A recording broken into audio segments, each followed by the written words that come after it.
From Keene in the Shire, the Liberty Media capital of the world, this is Daryl W. Perry, host of FPP Radio News for Friday, December 30th, 2016. Silver is trading at $16.19 per ounce. Gold is valued at $1,157 per ounce. Bitcoin is trading at 0.9 cents, and the average price of Bitcoin is $955.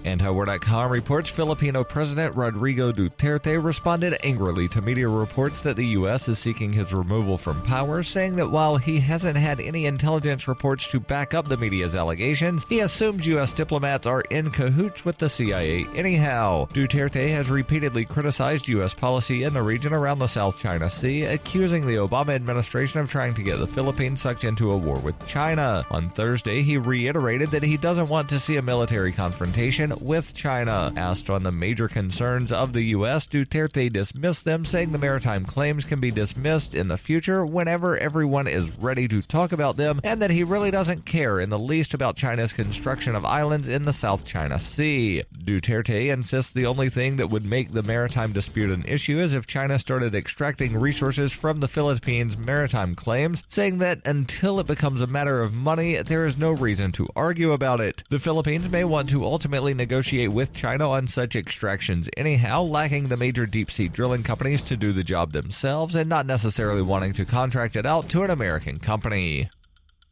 For nearly 40 years, Roberts & Roberts Brokerage has been a trusted source for buying and selling precious metals like gold and silver. They also take Bitcoin for precious metal purchases and have permanently removed the minimum purchase amount for all orders paid in the digital currency. Call Roberts & Roberts today for knowledgeable advice on buying and selling precious metals and a forward-thinking approach to new technologies. 800-874-9760 or visit online at rrbi.co.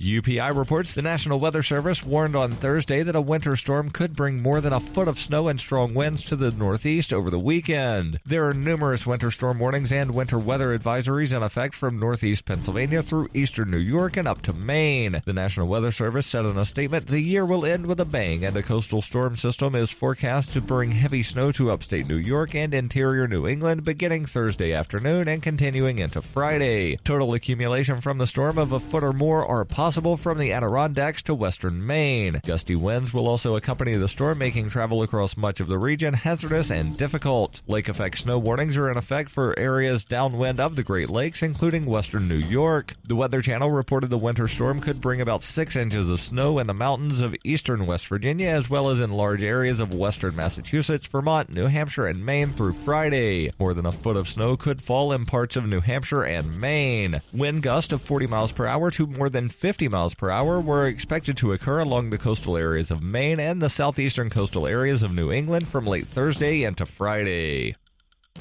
In 2115 New England, there are no borders, no states, and no regulations, yet never has a more peaceful and prosperous place existed. But Mr. Drake's security company has seen better days. Faced with the prospect of waning power, Mr. Drake intends to replace the anarchy of New England with a government. But at what cost? Will anybody care? And can anyone stop him? Anarchy in New England by Joe Jarvis is available from Amazon.com and all major bookstores.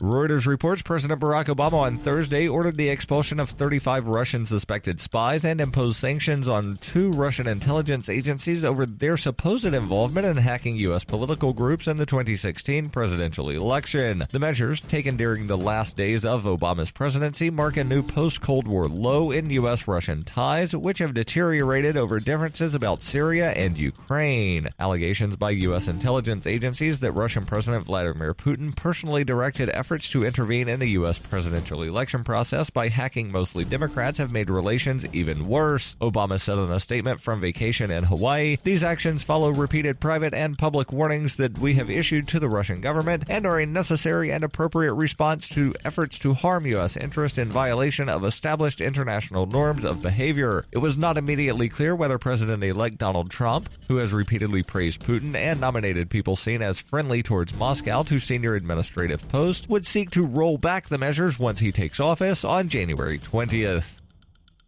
This has been FPP Radio News, online at fppradio.com.